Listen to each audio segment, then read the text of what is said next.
Hello folks, Colorado propane guy here. Just going to do a video. This is Jackson Creek Road. You can see the hills that I'm about to go up in front of me there. I'm going to start it early just because I think you guys enjoy seeing the rest of the road before it gets tight. So we go on here. You see I've got a load restricted bridge ahead of me. That truck down there with his lights on it sitting just on the other side of that load restricted bridge, and I am running light. I've already been up a different road and dumped quite a bit of propane up there. So I guess I should say, those of you that don't know, I'm driving a bobtail propane truck. It's used for home deliveries. It's just got 2 axles. So I'm actually the 26-ton weight limit there, and I'm well under that. Like I said, I'm running maybe halfway full, maybe. Looks like a farmer's out fixing his fences. So Jackson Creek, there's a few ranches along here, and the road gets kind of rough and tight as we get up here a little ways. It'll turn from paved to dirt.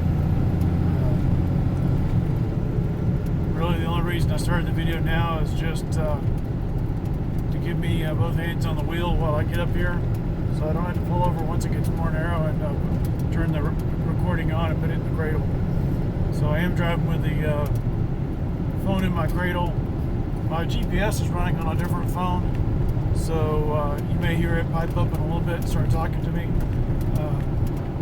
I've been up here a dozen times, so I'm fairly familiar with the roads and everything, but I like to run the GPS just to remind me, make sure I don't miss my turn, especially when I'm doing a video and talking. I'm thinking about more than listening to my GPS. And also my GPS is part of a routing software we use.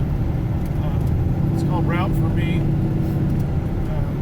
We pay for the medium level version of it. So it's basically just on my phone and in my truck. And that gives me a way to economize my routes so I don't zigzag and burn a ton of fuel. It helps me plan my routes and so forth.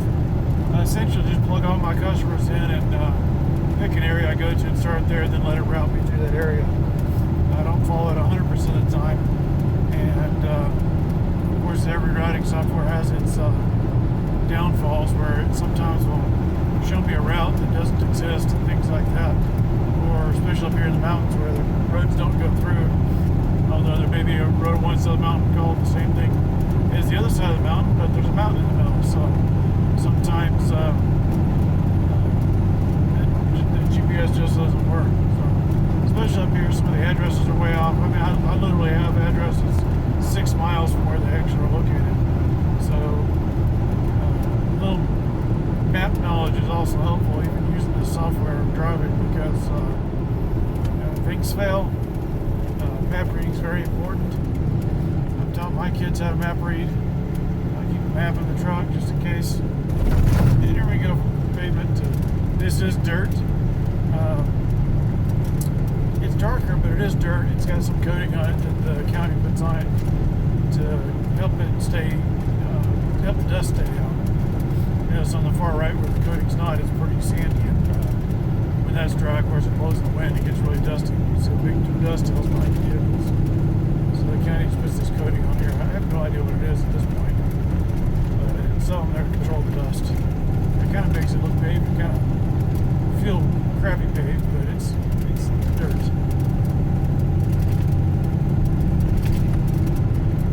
As always, feel free to make comments on the videos. I'm always interested in hearing what you guys have to say about the routes I drive, places I go, things you might want to see that I'm not showing on the video. Right now, I haven't got permission to use my truck in pictures, so I still don't have the actual truck on video. In the future, I'm actually going to try to get somebody else to do a video of my truck going by, and then I'll just I'll blur out the name of the truck, name of the company I work for. You don't need any phone calls going to my company if you see me doing something you don't think I should be doing, or not doing something you think I should. I just don't need that. So the owner of the company is pretty understanding on everything I'm doing, and he's really cool with everything. But greatest moods when somebody calls and complain about something. We get complaints all the time on trucks just because people don't like being behind slow trucks. Sorry, folks, but it's just life. You can see the road's starting to get pretty windy up here. It's pretty steep. Truck's running down in third gear. It's a 6-speed, so truck's running pretty powered down. Nice thing up here, most of the time you don't run across other cars. I can take the whole road. And it is, most places, it's wide enough for somebody to pass.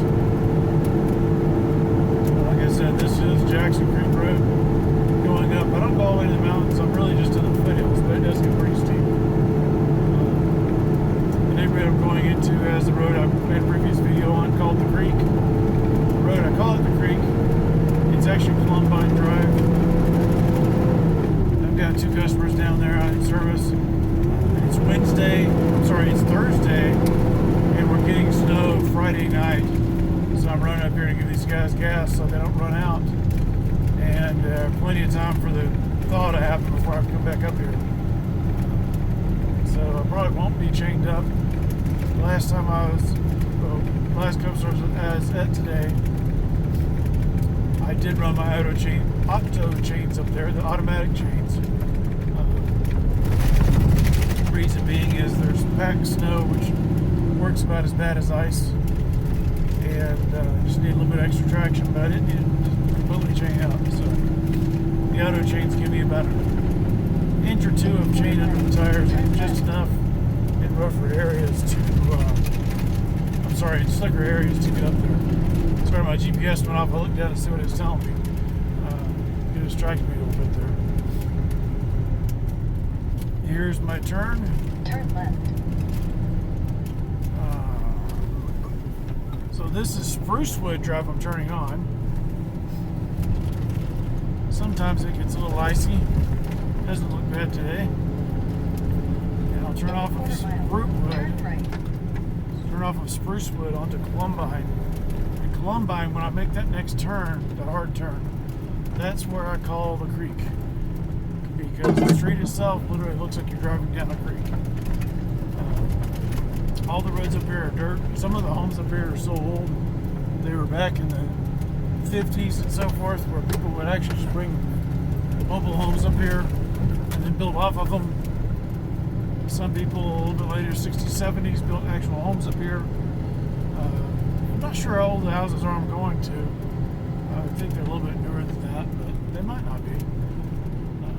I've got another customer I went to a little bit further up the road here. Turn right. That has a really, really steep driveway, and she just filled up. So I should have filmed it. I didn't. It's a pretty interesting driveway, but I didn't think about it when I was there. So this is Columbine Lane. It's a private road. You can kind of see some of the ages of some of the houses in here. And this is the road I call the Creek. Arrive at your destination. So this part's not too bad, although you can kind of see that it leans really hard to the right where the water flows in the summer. It hasn't flowed here in quite a while because of the freeze up here, and it's been plowed, so the road didn't look as much as creekish as it usually does, but it is pretty bad. Now the homeowner on the right, I'm not sure if you can see it on the camera, you kind of can. The home off to the right there is one of my customers. I don't usually go into his driveway to give him propane because his tank's actually located closer to the neighbor's property, so I got permission from the neighbor just to use his driveway to give this guy gas too. So, and the guy in the house to the right there, he's a new owner, and the previous owner and the neighbor used to get along really well, so he's kind of carrying on that tradition of being a good neighbor, and they share things a lot, plow the road together, all that kind of stuff. So almost down here. This is my customer's house at the end of the road. He's a really nice guy. He's house looks really nice for this area. Like I said, it looks like it's probably built in the 50s or 60s, but I'm not sure.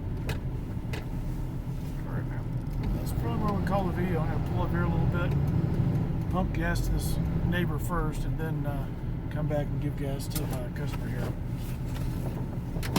Thanks for watching. Always, you can leave comments in the video comment section.